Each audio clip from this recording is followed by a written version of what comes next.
Time for business, and Sandra Fenu has joined me. Hello, Sandra. Hello, Israel. Good evening. More Good evening. reactions following To the the budget budget, presentation, yeah. and we'll be hearing from Guta. Okay, you bring it to us. All right. Hello, good evening. My name is Sandra Mafenu. As always, I'm here for business. President of the Ghana Union of Traders Association, Dr. Joseph Obeng, has commended the Finance Minister Ken Ofori-Atta for policies outlined in the 2020 budget. He has, however, asked government to fast-track the process of retrieving locked-up funds with collapsed banks. Here's Charles Aite's report. The Ghana Union of Traders Association, GUTA, has described the 2020 budget as business-friendly, with no taxes announced and government's commitment to ensuring prudent fiscal spending. President of GUTA, Dr. Joseph Obeng, tells Joy Business the budget paints an optimistic future for businesses in 2020. I'm actually happy for one fact, that the benchmark 50% reduction was maintained, because we had the information that some other organizations were lobbying that it is taken off. So we also try to make an input and let government know that that policy has actually come to help us. Meanwhile, Dr. Joseph Obeng has implored of the Finance Minister to fast-track the retrieval of locked-up funds in the wake of the recent closure of some 32 finance houses and fund managers. If they want people to have confidence in the banking sector once again, then of course we should do everything for people to have unhindered access to their funds, and then those people who are also liable for this program also should be taken on, so that wherever the money is, we get it and get it to the right depositors to help the economy as a whole. Ken Ofori-Atta has charged the receivers to go in strongly to retrieve good assets and funds invested in wrong ventures by financial institutions whose licenses have been revoked. For a start, Mr. Ofori-Atta revealed depositors with large sums of money will get a minimum of 10,000 Ghana cedis. This, he said, is to ensure that at least most people's funds are not lost. Meanwhile, Finance Minister Ken Ofori-Atta is hoping to get 67 billion cedis in revenue at the end of 2020. This forecast actually represents about 13 billion cedis jump and what they're hoping to get at the end of 2019. But is government being too ambitious with its revenue target? Here's a wrap of analysis on the 2020 budget presented by Judge Yafi. Projection is coming at a time that government itself is struggling to meet its revenue target for 2019. Based on the data from the Finance Ministry, government should have mobilized 41 billion Ghana cedis as at the end of September this year, but has just got 36 billion Ghana cedis. This is down by almost 6 billion Ghana cedis. It was for this reason that many had thought that government would have been moderate with its projections for 2020 when it came to revenue. But it appears that is not the situation on the ground. Based on the 2020 budget estimates, government has projected a revenue target of 67 billion Ghana cedis. This represents a 13 billion Ghana cedis increase, which many are describing as ambitious. But government, on the other hand, insists it is achievable, arguing that some of these measures that they are implementing would help turn things around.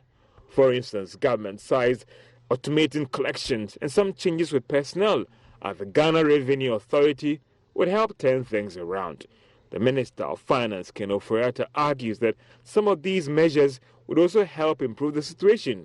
He maintains that the move to extend the National Fiscal Stabilization Levy could also help, as well as looking at taxing the digital economy could be another measure that could also help improve the situation going forward. So we've been asking, what is your take home from the 2020 budget? We hit the streets of Accra for some views. The aspect that were not much favorable was too much politicking, and it's too much reference to 2016 as a basis. We have moved on. There's been so much activity in between 2016 and now, and so you can't go back and be using those same assessments as a basis of good performance in 2019. For me, there was no innovation, but a reference to taxes which was referred to as nuisance taxes. Indeed, these taxes were, established with a sunset clauses. They were due to lapse some years back. If you have continued it and have increased the rate, you don't go back and say, oh, we've cancelled nuisance taxes and we've done this and we've done that. No. For me, that was a no-no. The finance minister presented the budget. As usual, for me, I don't see any innovative initiative in the budget. It has been the old rhetoric in the year on, and government come, government gone. You see, so when you come to the specific, all Ghanaians were talking about how the government will raise revenue, and throughout the budget, I didn't see any initiative that will be a paradigm shift in how we can mobilize our revenue, this dwindling revenue that we are having. We Ghanaians, you don't understand about anything about the budget. They should stop reading the budget for us. Both NDC, MPP, CPP, PNC, we don't need anybody. The person we need the person who is faithful to God to come and be a presence for Ghana. Very interesting views. In other news, the Securities and Exchange Commission (SEC) says the sector is safe and sound after the recent regulatory cleanup. Director General of the Securities and Exchange Commission, Daniel Ogbami-Tete, disclosed this to Joy Business after launching a training program for dealers and fund managers in the securities industries. There were fears that confidence in the sector will be affected badly after the recent regulatory cleanup, which affected 53 firms. But the Director General of the Securities and Exchange Commission said these measures taken would rather improve confidence in the sector. That they have. But the responsibility of the regulator is on a continuing basis, supervise, monitor, and we need to take enforcement action when we have to take enforcement action. So if 2 years or 3 years down the line, some companies have done things that require or merit such an enforcement action, it will be done. But I want people to know that we have dealt with the firms that have issues. He has also been responding to concerns over the timing of the regulatory cleanup.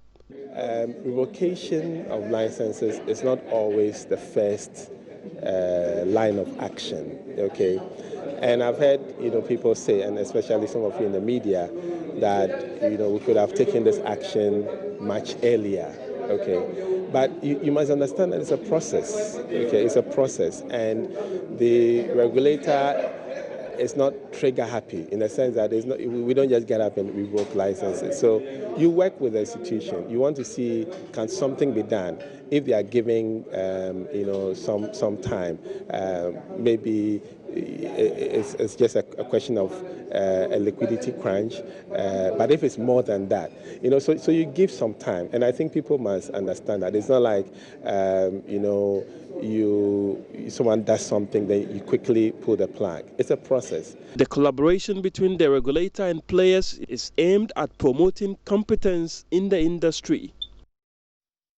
That's all for business for now. My name is Sandra Esina Mafenu. Thanks for watching, and I'll be back after 8 p.m. with more business news.